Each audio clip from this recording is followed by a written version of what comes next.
up identifying all the workers by their clothes. We identified branches in the trees, and we kind of coordinated all the camera angles, and we were able to pinpoint pretty closely exactly where the money was found. When we went to the beach in, I think it was 2010, we were able to find one tree that was still there from the original time period. It had fallen over, so it didn't have long to be on the beach. So that was the only thing that we could use to kind of confirm the location. So the money remains a huge mystery. It's a mystery within a mystery. I was talking to some guys this morning, and I said, you guys all write books about Cooper. Why doesn't somebody write a book about Tena Bar, for God's sakes, right? Tena Bar is almost a bigger mystery because we have very little to go on. The Diatom research came along thanks to Mark and his purchase of his bill and his willingness to let me cut chunks off of it to put under the electron microscope, which not many people with an heirloom collectible item like that would let you do. But because Mark allowed that, we were able to make the Diatom progress, which I admit is 100% confusing. It's 100% confusing. So, to kind of kick off the talk that Ron and I will have here, I'm going to illustrate a point here, right? How can you have an answer be yes and no to the same question? Right? How can that possibly be, especially if you're trying to keep it in a scientific context? So at first you say, well, that's diametrically opposed. So what I can say is, if you ask the question, can diatoms move through sand? The answer is absolutely yes. Ron was 100% correct. But if you ask a different question, can all diatoms move through the sand? The answer is no. All right, so there is where the devil comes into the details. So you have to be careful where you go on that. So in the case of the diatom specifically, Ron is right. He was talking about the grains of sand, and there's little gaps between the sand. 100% accurate. Can diatoms move through those grains? Absolutely. Absolutely they can. Now, would you say sand's about 10 microns or so? What's the approximate size of sand? 10, 20 microns, something? Yes. Sand varies quite a bit in size. Okay, just give me a ballpark. I don't actually have an answer for that. I do know that even 100 micron particles can move through sand at times. Well, there are diatoms that are known to move through sand. They have characteristics that they're extremely small. They're like 3 to 5 microns, so they're pretty small. And they also have philopodia that come out of them, and they can use them like little legs, so they can crawl through the sand. Now, the Astronelliformosa that we have are very large, they're over 100 microns. And as you've seen from the models I did here, I didn't bring a picture, they're very fragile. So the sand looks like boulders with these things. So for that particular species, if it got into the sand, it's going to get blown into pieces from the agitation of the sand. Like Ron's saying, the sand moves with any 2 or 3 feet per second of water, which was great analysis, by the way, the fact that everything goes. And I know everything he said is 100% accurate on that, because in paleontology, we look at water flows all the time. It just sorts bones, it sorts layers. You can tell fresh water from salt water by the way the fines work, if they fine up or fine down. So everything he was talking about that was absolutely accurate. So there's a lot to be learned from that, and I'm glad he's here. So that's just an example of how you can have one answer, but if you look into the details, you can get a different answer. Great, Tom. I'm going to ask another. Ron, anything you wanted to say to that? Or? No. Okay. Tom, also just wanted you to spend just a couple minutes talking about the Washougal River washdown and the work that you did just to test that. Yeah. And Ron brilliantly came up with it. We spent a lot of time coming up with. Ron came up within 5 minutes here. Originally, when we got into this game, the Washougal washdown theory was a primary theory on how the money came down the river and ended up in the Columbia. So the first thing we did simply was to go to Google Earth and look and follow the Washougal watershed up to all the tributaries up, and they all stop. And there's a ridge line between Ariel and the mouth of the Washougal River. What do you call it? The Continental Divide is that type of thing. What do they call that in a local area? I think we call it a watershed divide. A watershed divide. So there's a watershed divide between Ariel, where we think he jumped, and the Washougal River. And as Ron pointed out, there's only one little part of the flight path that crosses that river, and it's a little bit too far south. So we had discounted the Washougal washdown theory a long time ago. We also took a bundle of $1 bills and we wrapped them with a rubber band, and we put a plastic card on there that said, "If you find this, call me, and I'll give you $100." So we threw 3 or 4 bundles of these things into the Washougal River at various points upstream, And everybody was laughing. They're all laughing in the bar. I said, Tom, you just threw away $100 worth of cash, right? Because you threw it in the river. Nobody ever thought we'd recover a card. Well, like a year and a half later, we got a note from a kid who found one of the plastic cards. He didn't find the money, he didn't find the rubber bands. We found one of the plastic cards, and it moved about 5 miles downstream in about a year and a half. So we actually did recover something. So I was the champion. And you know, like that. I won that, sort of won the bet, but it did pay out. So we know that we can't move very far downstream. We actually took bundles and we put them on a fishing pool and we threw them into the river like we were fishing, and we watched to see how they would go, and they would move under the water, but they would get caught behind every rock, right? So it would make very little progress, right? You have to pull it out from the rock and we get caught on the next rock. So I don't know what it would take. You know, maybe you can speak to that, but it seemed to us that it was going to have a hell of a time moving down a rocky bottom like the Washougal River. It's not a sandy bottom like the Columbia River. You know, I think, again, I like the analogy of the leaves on the street blowing down in the wind. If you throw enough leaves on the street, a few are going to make it the way down the street. Most are going to end up behind a car tire, behind a fence, right there. And the same in the river. The money, one bundle of money, the odds of it making it down the Washougal to Tena Bar, very slim. But if you threw enough in there, could one? Yes. Maybe it could. It's statistical, it's luck, right? Eventually, a lot of them get stuck somewhere that they don't move out of. But, you know, there's always the chance that one of them gets lucky, avoids those places, and doesn't get stuck and keeps moving down the river. Again, leaves falling off a tree today on the Washougal River, I bet one of those leaves is going to make the ocean. The great majority are not, just by luck. So it's just a statistical thing. And there weren't all that many bundles of money, even if you threw the whole $200,000 in the river, but it could have been. You can't. Well, there were bundles of 3. Let's use the basic facts. It'd be bundles of 3.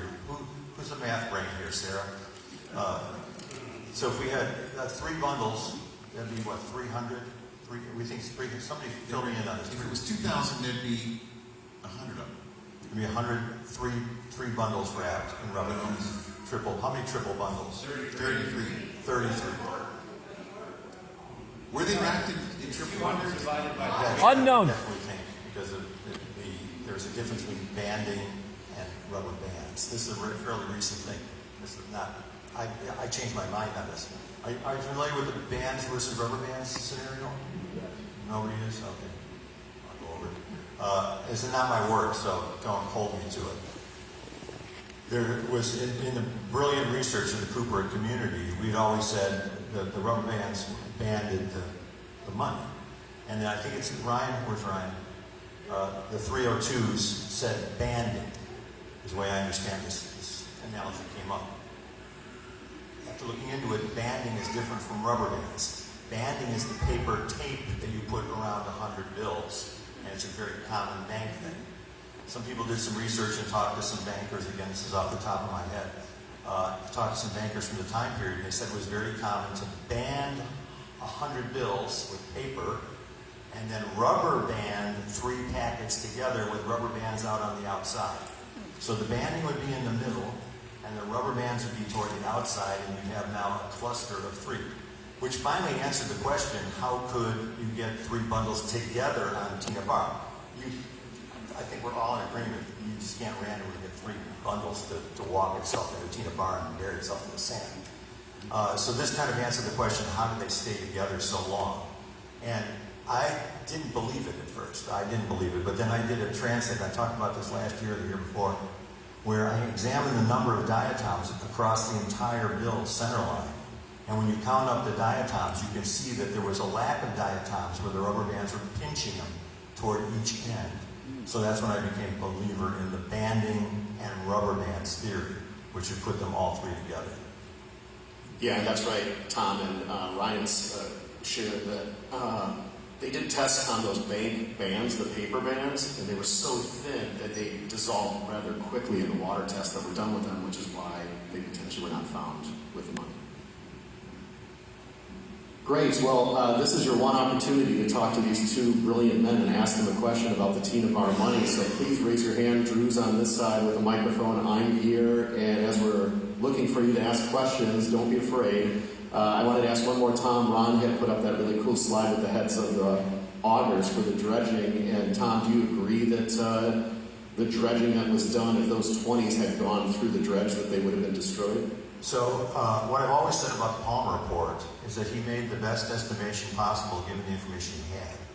Right? He was dealing with one trench in the bottom, in the thing. And had I been looking at that trench, I probably would have made the same call, right? He wasn't an expert in this area. He was a geologist. I think he made a pretty decent call given what he had. When we went to Tena Bar, and unfortunately can't do this yet, I wish you were with us back in 2010 at Tena Bar. We found the quote-unquote dredge layer, right? We saw the mud layer. We would call it a mud layer. The problem was, now that the beach had eroded, this mud layer extended all the way up and down the beach for more than a block, far beyond where the dredge ever would have dumped anything. It appeared to be a natural layer. It was the same thickness. There were several of them in the beach as you went up. And there was human stuff in this mud layer. Now, I will speculate and say maybe that was the grass at the time, and there was sand coming down from that, and then the thing eroded back, and the sand got on top. I don't know, but that's a speculation. I think somebody with more knowledge in the area would have to comment. But it was quite apparent that if it was going to be dredging spoils, it would have a limited zone up and downstream from where the dredging was, and it wasn't. It went far beyond into the next property, because we walked the whole thing more than a block or two north and south for where Tena Bar was, and it was ubiquitous. And we took pictures of stuff in the sand. I think some of them are on the Citizen Sleuth's website. So my interpretation of that, it was a natural mud layer, that it was not dredging spoils. I don't agree with that. The Palmer identified clay lumps mixed with sand, is what he described it as. And that's not the same as a mud layer that may have moved in later. The sand washes away, and mud, being probably silt or tiny organic particles, is one of the last things to settle, right? So it requires maybe very quiet water sitting on that beach, kind of a backwater effect. But it could easily have come in later from the river. So I just don't think that any geologist would have mislabeled or misdescribed a natural clay layer like that as clay lumps mixed with sand. That's the part that I look at that says clay lumps mixed with sand is his description. That's not a natural layer at all. And so I think you guys are looking at different layers. I would imagine you could make the argument that the layer he looked at is completely gone at this point. Yeah. It may be completely gone. And we were discussing it a few minutes ago, and I don't know this, maybe you do, that you have to assume Palmer, the FBI brings out Palmer and says, here's the money, do a study of the beach for us. I assume this trench was quite close to where the money was found, but I don't really know that. So at that location, he described what his description sounds to me like a dredge layer. So therefore you have to assume that there were dredge spoils under the money. That, he put his trench in the right place. So that seems pretty basic, but I've never really seen proof of it. I think you make a good point. I cannot argue the point that there should not be sand lumps mixed in with the clay. The conundrum remains. Yeah. Well, unfortunately, don't wash one, so we don't know what. It's all speculation at this point. Okay, then we'll go back here to Capola. Really super interesting, gentlemen. To add to the mystery of all this, the gentleman from the bank, Seafers, who carried the money over to 305, the ransom money, he said the packets were packaged in packets of 5, not 3. So 5 $2,000 packets were rubber banded together. It wasn't 3, so it was $10,000 would have come from the bank that way, not $6,000. You think it'd make more sense to bundle up $1,000 worth? It'd be easier to count. I would say 5 makes sense, but we didn't find 5. Well, I mean, we didn't find them, but that doesn't mean they didn't come that way. And we do know from one of the stewardesses on the plane that she was offered 2 packets of money, just 2 packs of 2,000 from Cooper, which is kind of strange that then there's 3 packets of 2,000 each would have been the remaining 3 packets. Do we know the amount of money that was offered to flight attendants? I don't know that Well, I do. What is, we know it's, how much was it, $1,000? One of the stewardesses was offered 2 packets of money, which would have been $4,000. Not a whole bundle. But So it would have been, 2,000. so in other words, if Cooper had extracted 2 packets from the 5-packet bundle, that would have left 3 packets. Okay, Which so, coincidentally is what was found on Tena Bar. Coincidence? Probably. well, that's interesting. Because, you know, it's very vortexy. You know what the word vortexy means out here? Well, it is, but remember, we had the gentleman from the bank 2 years ago, and he did verify that we're 5 together. So. Okay. Like I say, it's not my work on the bands and the rest of the bundles. I'm speaking off the top of my head because Ryan wasn't here, so. You know, if they were rubber banded with 5 packets and that 5 packets fell into the river, it's hard to imagine how 2 would slip out and the rubber band would remain around the other 3. So that seems like another indication that a human being was involved somewhere in the process.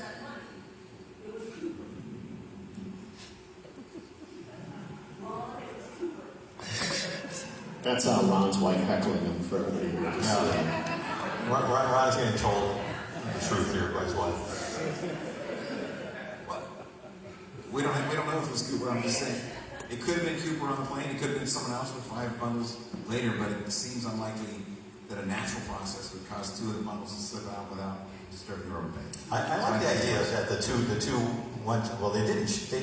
He offered them to the flight attendants, but then they refused them, so he had to have them back. He ended up putting them. He would have had the 2 extra bundles with him, you know. But I like the idea that the 3 bundles we find on Tena Bar were part of the cash that was offered to Tina. I mean, what could be more apropos in the world of Cooper, you know? By the way, the last questioner is our distinguished friend and expert in the case, Pat Boland. So Pat's going to be on our expert panel on Sunday. But if you have any questions, like I said earlier, about anything, you can tell by the information that she just gave out. She knows a ton about the case, so feel free to introduce yourself to her, ask her questions as well, too. We'll turn it over to Joshua. Hey, I'm Josh Burstein. I'm not Pat Bowen, nor am I Ron's wife, but I enjoy this. This is my 4th comment. One thing I'll quickly say when you're talking about the bands is, for those who are new here or have not seen Ryan Burns' work on the bent type of bands, as that phrase became, it's really worth looking into, like Tom said. Ron and Tom, as always, thank you so much for everything you do. Question, if we're trying to figure out how that money got there, somewhere between November of 1971 and February of 1980, right? Let's just assume those are the dates we're looking at. Ron, this morning you said, at least from what your research shows, that it was impossible for the river to have buried money there, so maybe it was a person, or maybe a dog, or something like that. And you also made points about May and June being the time of year that with the diatoms, that type of period. And I think when you brought that up on your slides, you were saying, well, November 71, of course, was May, it would have not been the May and June of that year. But I guess I want to focus on, get your two's opinion on May, June of 1979. Is that a more possible time frame, given that it was February of 1980 that money was found? And I'm just shooting at the dark here, but I'm just wondering if there's a way to try to narrow the time based on all your scientific research. If you take, as I tend to do, if you believe Palmer that there's 1974 dredge spoils under the money, that makes the money buried after 74. You know, it was found in 80. So that's the time frame I would look at. I don't know how you can narrow it down beyond that.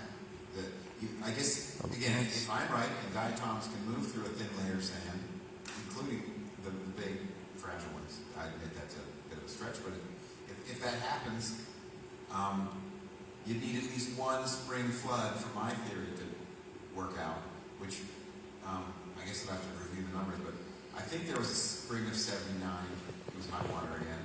77 was lacking, but 78 and 79 had high water, so it would have to be before that June. I mean that, so it's not actually March of 80, it's have to be before May of 79. So maybe you're straining a bit, but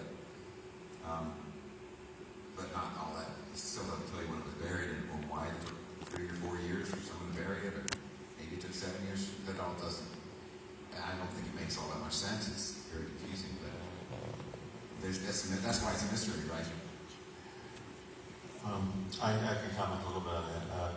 So, yeah, Ron's analysis is correct. You look at the dredge layer as a thing, then it would be after the thing, as in many things in the Cooper world, that points against that is how do the rubber bands survive that long, right? The rubber bands don't want to survive 5 years in the wild.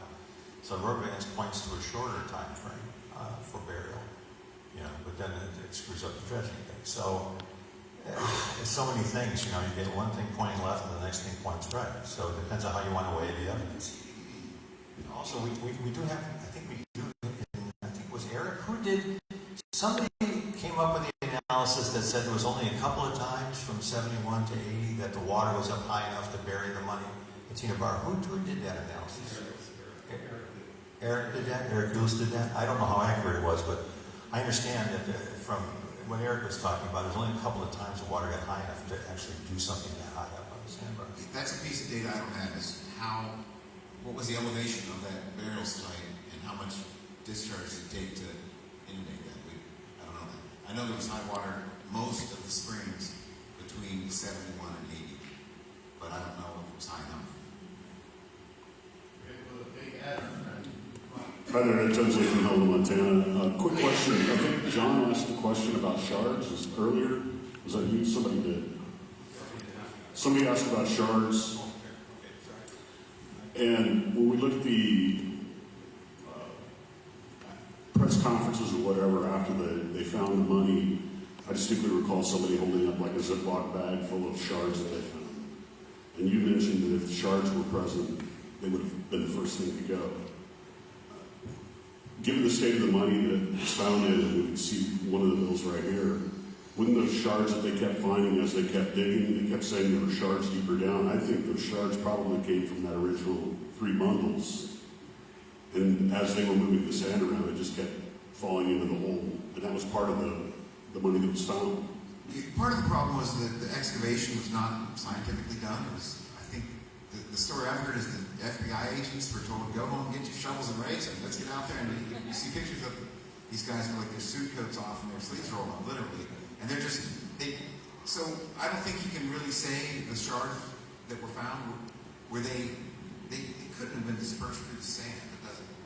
That doesn't make any sense. But I think they were probably just sort of surrounding the money, and as they kind of quickly dug things up, it got mixed in, and no one was really recording exactly where the shards were sitting in situ before it was disturbed. I 100% agree with Ron on this. 100%.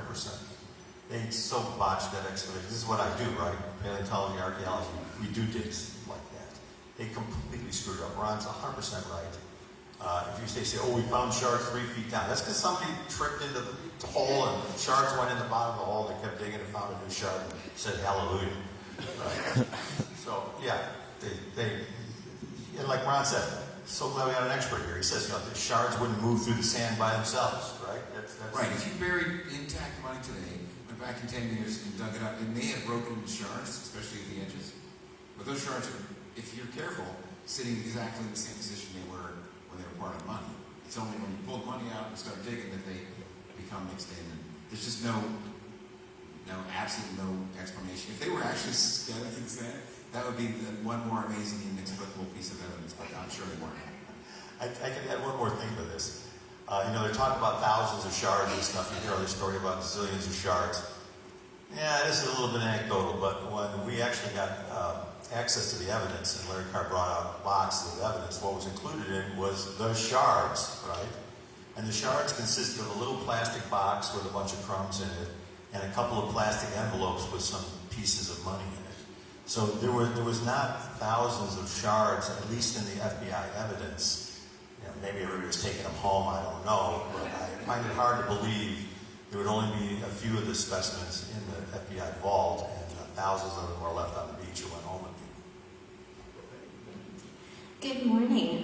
It's not often I get to talk to a hydrology expert, so I had a question.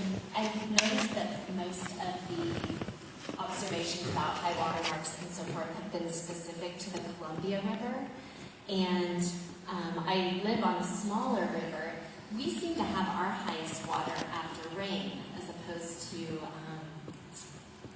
it being melting snow that causes the highest water. Do different waterways have different seasons where they would have the biggest floods? Yes, for sure they do that. I think in Oregon you find lowland rivers are probably rain dominated. So whenever it rains hard, and the smaller the river, the more quickly it reacts to rain. So your local creek in Portland here probably reacts entirely to rain, and only occasionally is there enough snow to make a big difference, big difference in the water level. On the other hand, Columbia has, plenty of really big mountains with significant snowpack that doesn't want to melt until spring. So that's why Columbia has that May, June high water level, and smaller rivers, especially lowland rivers, would happen whenever it rains. I think you just made a new point that I don't think any of us have ever thought of before. I think that's a brand new idea, that the Columbia River water floods and ebbs and flows different from the little local rivers. I think that's very interesting. I think it's really great.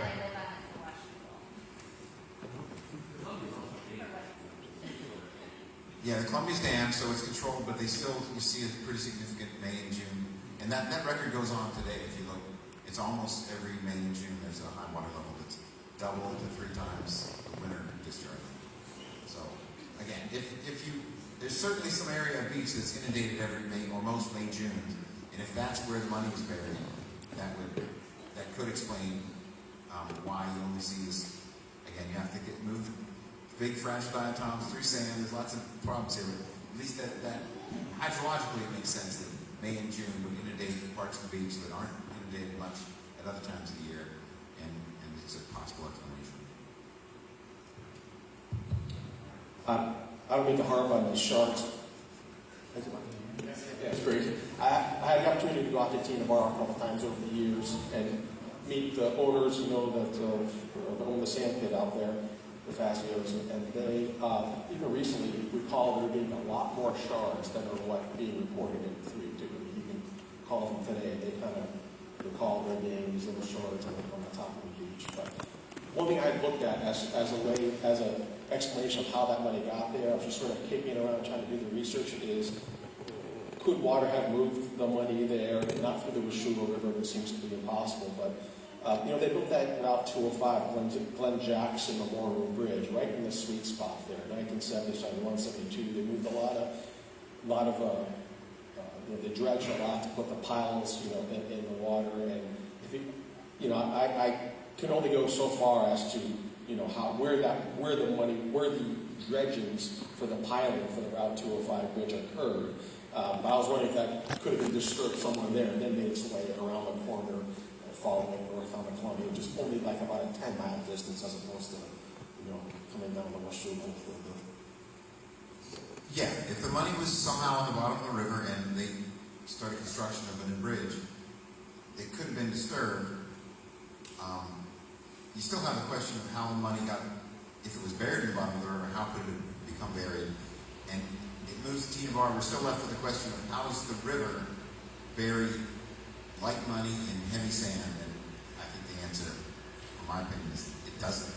So that only, the bridge only partly explains it. Maybe it dislodges money from some underwater position where it got stuck, and it moves to Tena Bar, but you still have to have some mechanism to bury it, and that's not a river process. Natural, again, the cows stomp on it, but I just think we all got to keep in mind that, especially back then, the D.B. Cooper money was top of everyone's mind in this area. Everyone wanted to find it, and things like bundles of something looked like money didn't just get stomped into I don't know that happens anywhere actually.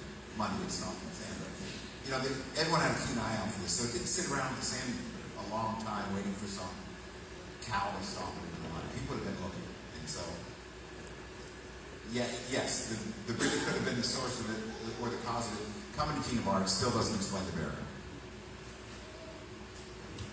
Hi, Charlie.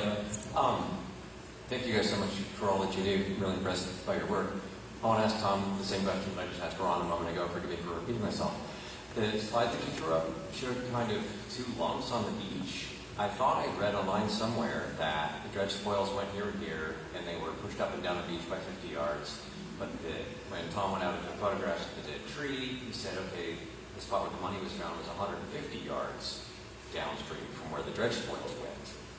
And I asked Ron, you convinced me that clay lump mixed with sand layer is dredge spoils, and that money found above that proves it went in. It was buried after 1974. Tom, are you and everybody accepting now that Palmer dug his trench right near where the money was found? Is there any discussion online about the money was found in a different spot from where dredge spoils were deposited? Or is it, Ron just told me, sorry, long question, forgive me for rambling.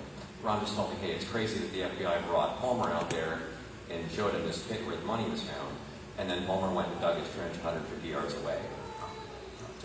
We know where the trench was, there's pictures of it. We said where the money was Yeah, found. there's pictures of the trench within sight.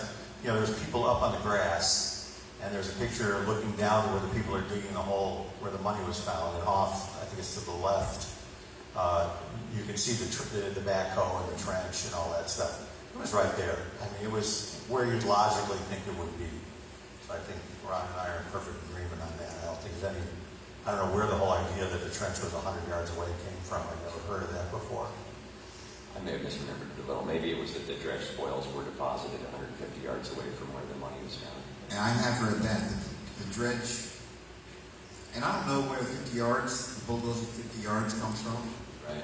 but, so if you look at the dredge, you can see the bulge of the dredge swells where the dredge hose would have rested for a while and dumped a bunch of sand, but, and then you're 50 yards and you look at where Tom found the money location is more than 50 yards. I think you have to disregard the 50 yards because Palmer found dredge material very close to the money. That's the way I would look at it. So something's wrong. There's probably someone estimating 50 yards with the bulldozer. They were pushing sand further than that. Yeah, if you take everything just at face value, you know, I think there was, in one of the 302s, I think something said 50 yards. That's where that number came from. I mean, that certainly could just be a guesstimation.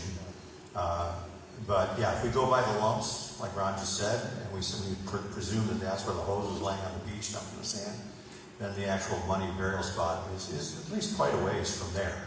You know, it didn't dump the sand and the dredge spoils right on top of the money. You'd probably have to move it with a bulldozer and cover everything over. I'm assuming that 50 yards number that the FBI reports is they just talked to the bulldozer operator, and this was 6 years later. How far did you push this dredge spoils? 50 yards. You know, it wasn't a measurement. They probably just pushed it around until the beach looked nice, and you know they didn't really think about how far it was until last 6 years later.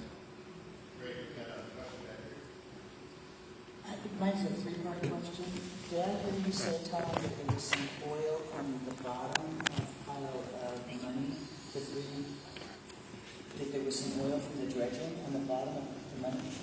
Did you say that?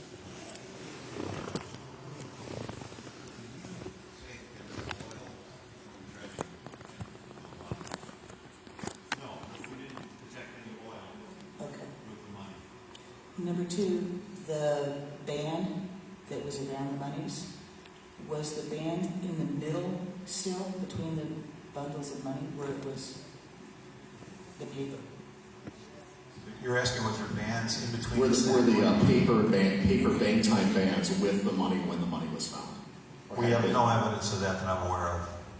Right, so remember the Ingrams took the bundles home and tried to separate them out and stuff. So, and there were 3 bundles. So if each individual bundle was carried, had one paper band around it, once you separated the 3 bundles, which happened from what we understand when Brian rolled them up out of the sand, there were 3 independent bundles. Probably at that point, whatever was left of the paper bands would have disintegrated away. It would be great. I would love to see a piece of paper fragment under the electron microscope stuck to one of the bills. But the bills we have, like Mark's bill, that has been all through all this analysis, we don't know where it was in the stack. We know it's not on top, but it was somewhere in the stack, but we don't know where. I heard you say 3-part question. Was there one more? Yeah. Was there any debris from the river besides the diatoms found in the money? That is actually a great question.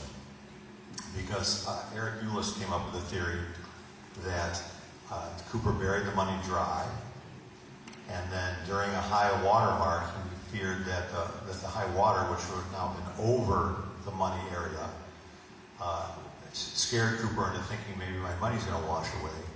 He had a theory that Cooper waded out through the high water to the money find location, dug down into the sand through the water, recovered the money, and in the process churned up silt and diatoms and everything else, and that's how all the money got the diatoms on them.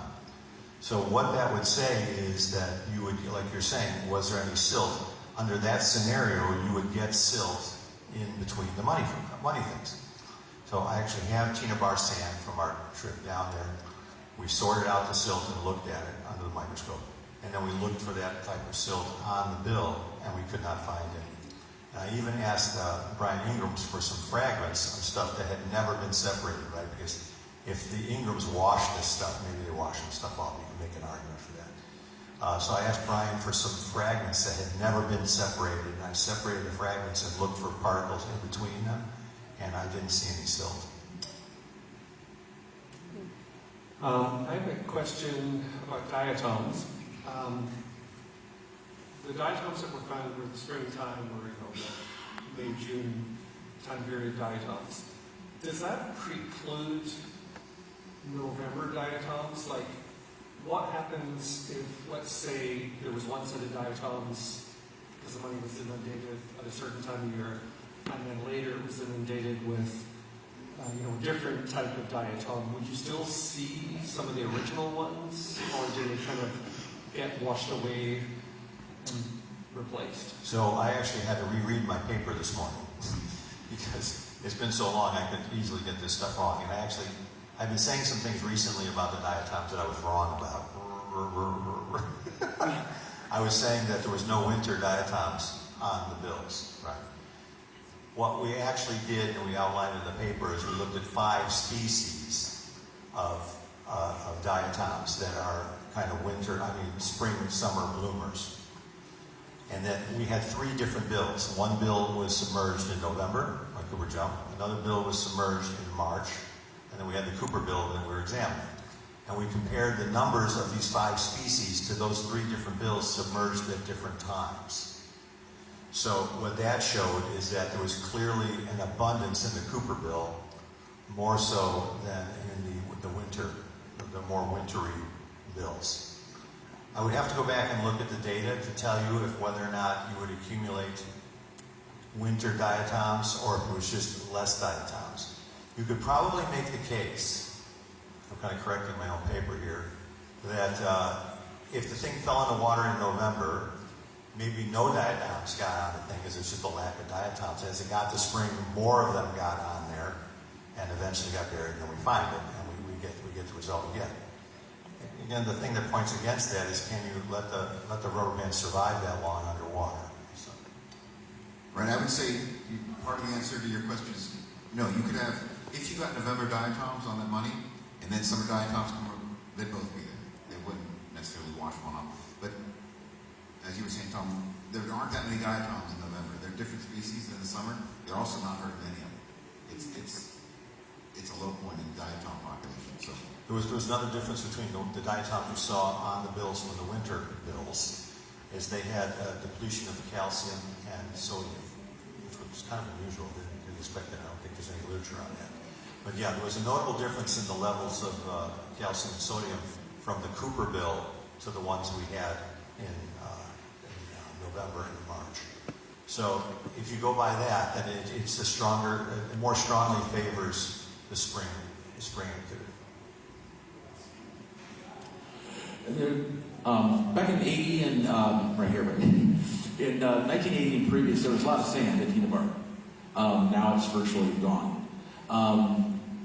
Does that imply somehow, can we account for that by just the dredging, or does that imply somehow that some other sand was being artificially added to the beach in earlier years and perhaps is no longer being done?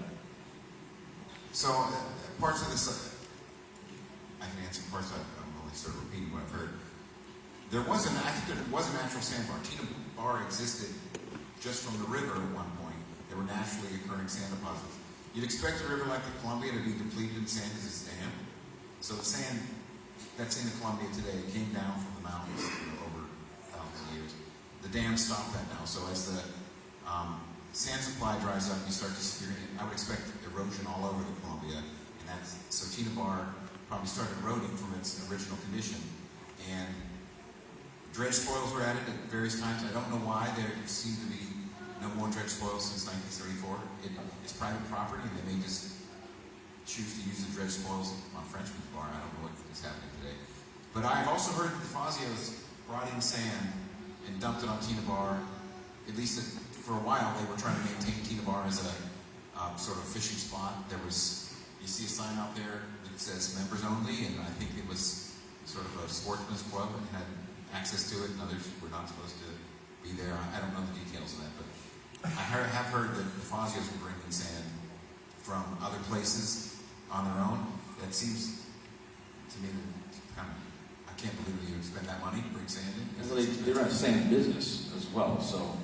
Yeah, maybe I don't know where they were getting the sand, but that's been theorized as one source of the money. Maybe it was scooped up somewhere else and dumped there. But again, it's even the suction cut dredge is going to destroy the money for sure, but even other types of dredging, big scoops or clamshell dredge, probably going to disturb the money that way too. I guess it's not as certain. Right. One of the theories I've thought of is, there are various sand providers underneath the flight path. With the money amount there, and the Fazios are buying sand, it could come across in a dump truck. I had heard that the sand, somebody got to correct me on this, I had heard that the sand was being consumed as a commercial product, and that's why it wasn't being dumped on the beach anymore. I thought the Fazios were like sucking up all the sand that would normally go on the beach. Maybe somebody can confirm that. I might be wrong, that's what I heard. All right, we'll go over to this side. We've got about 9 minutes left, so we'll try to get 4 more questions, and starting with this one. I have a question about the elastic rubber bands. It seems like they're very fragile and subject to disintegration. It seems like if they were buried in 71, is it possible they could survive to the time they were found in that condition? Or would that point to them being buried later? Not from our studies. From our studies, they don't last much more than 6 months. We buried them underwater. We buried them under sand right here at Battleground. So same conditions. And we had stuff in the lab, in my lab, and we stretched them at different, we had different stretches on them, right? All the same rubber bands. And we went to the point of kind of trying to figure out who the rubber band manufacturer was from the 70s. Turns out they were still around. Rubber bands don't change much, I guess, over the years. And we called them, and we talked to the rubber band scientist down there, chemist guy. And he goes, oh yeah, back in 71, we were making them this way. We got some of those. We'll get some of those for you, the same type. So we believe that we got the same type of rubber bands that would have been used in the banknotes, because they supplied the whole West Coast, is what they told us. And they sent us those rubber bands. We put them on these plastic cards, and we stretched them at different lengths. And we put them underwater, put them under sand, put them in the lab, a couple different places. And then we marked how fast that they degraded and broke. Obviously, the more stretched out they were, the faster they broke. So if in fact, like what Pat says, it was 5 bundles, I think that those bands would be stretched out quite a bit more than if there were 3. And again, it was a definitive difference between how far you stretch them and how long they last. But by 6 months, I think only the one that was left was the one that was not stretched at all. You can see it on the Citizen Sleuth's website. That answer your question?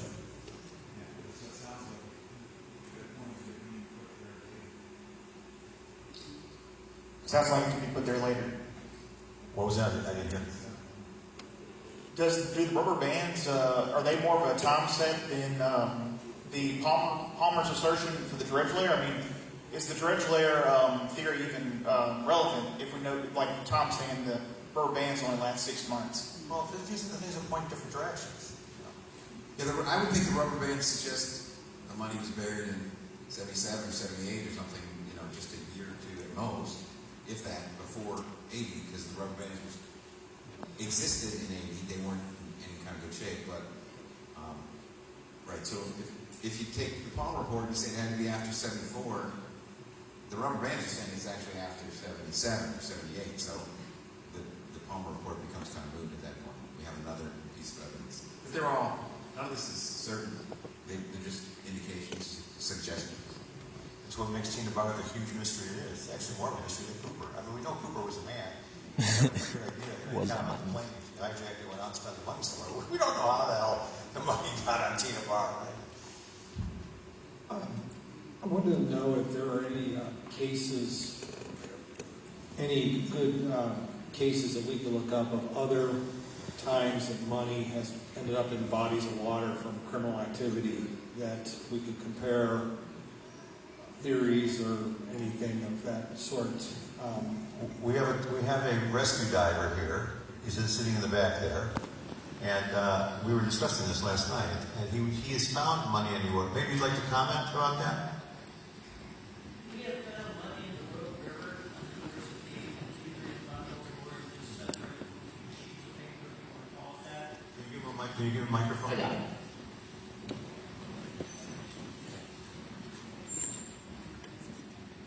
And so what we've noticed with the monies that we found, the few recoveries that I have done, where you found an actual packet of bills from a robbery from a grocery store, not necessarily a bank, but a convenience store, is they've been underwater for probably, 8 months to a year, and the edges didn't hardly degrade at all.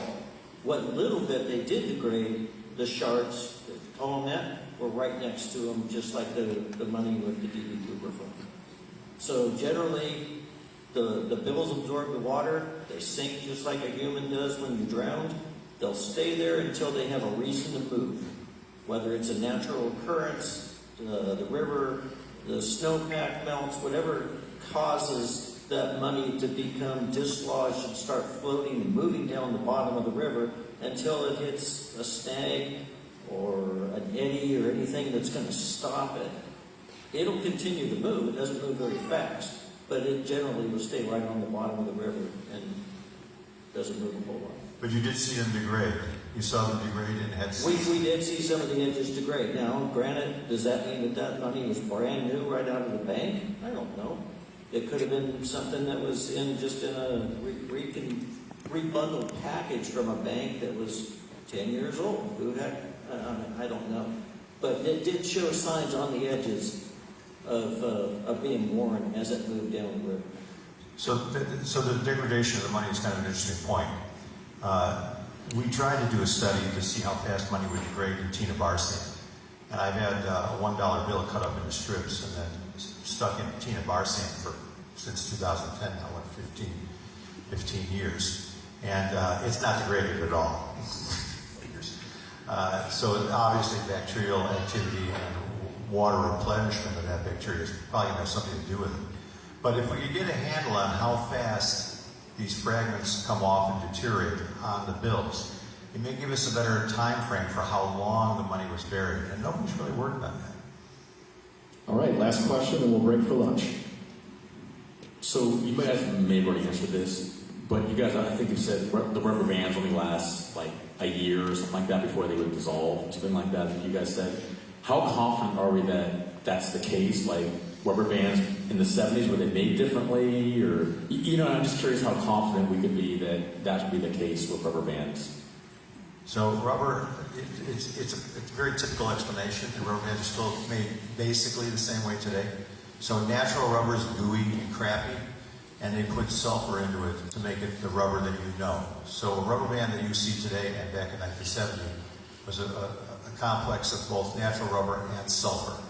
When you expose that rubber band to oxygen, the oxygen grabs onto the sulfur and pulls it out of the rubber. And that's what causes it to degrade. So basically, once the sulfur leaves, it goes back to its natural state. Now, this was so prevalent that in Los Angeles, when they thought they had a smog problem, I think this is the 40s or the 50s, they actually took rubber bands and wrapped them around like a jar, stretched them around a jar, and they put them at various places around the city. And how fast the bands degraded and popped off was their marker of how bad the pollution was there. So degradation of rubber is an interesting thing. And you've probably all experienced this. You get something rubbery, it turns gooey, and that's what happens. The sulfur gets removed from the rubber by oxygen. We've got one more minute, so I'll ask a closing question for you, Ron, about what organic material would have been on the bills in a non-oxygen deprived environment versus what was found. We've heard several people do Cooper Vortex episodes saying, well, it couldn't have been exposed to oxygen because there wasn't any organic material on there. Any thoughts on that? Can you repeat that? Yeah, Tom, help me out here if you want. There was a thought process that, something that would be outside in the environment, moss, mold, something would be on those bills, and there wasn't. And so just that, from the time that money left that airplane to when it was found at Tena Bar, why is there an absence of those things? And is that because it would have not been in oxygen at any time before it was buried? So saturated sediments typically are pretty low in oxygen, and that if they stay saturated and if the pore size is small, sand doesn't necessarily stay saturated and doesn't have a small pore size that stops oxygen diffusion very well.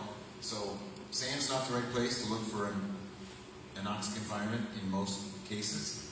So, but also just because there's no organic material built up on money doesn't necessarily mean there's no oxygen. It could also mean there's no nutrients, to fuel the growth. I don't know what grows on money, clean money by itself. So I think that's probably an oversimplification, but that was made. Is the sand, I'd heard this, maybe you can confirm it, that sand is considered a relatively sterile environment. Is that true?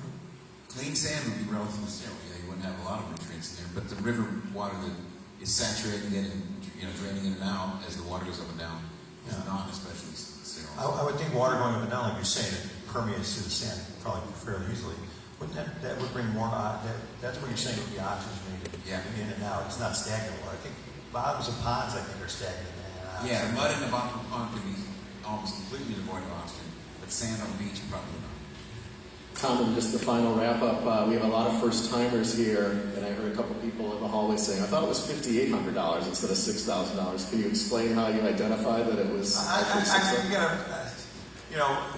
should be more precise as a scientist, but I'm not. I round everything off. I kind of give ballpark estimates because I don't think it matters if it's 58 or 6,000. You could be an engineer. So, if I speak like that, it's probably 58. I don't even know if they got a final count. Haven't they sorted a few more bills out recently? Well, I think it wasn't you that when you saw that the bills were compressed and fanned out, you could see the additional serial numbers that would have made it $6,000. Was that right? No, I had nothing to do with the serial numbers. We found the fact that the bills were skewed, around the rubber band. Brian had the money tested. Brian had some of the fragments tested by an auction house company in 2016, and they found more silver. Ryan, you want to close us out just with... What's the final count on the money? Is it 5,800? Do we have any bets? Ryan's going to close us out with what happened. I was just saying that Brian Ingram said that I believe he took it to an auction house in 2016 or something, some of the fragment bits, I guess, and they did find some additional serial numbers that come out to $6,000. Okay, so the count's 6. Yes. I stand vindicated. Yes, you are.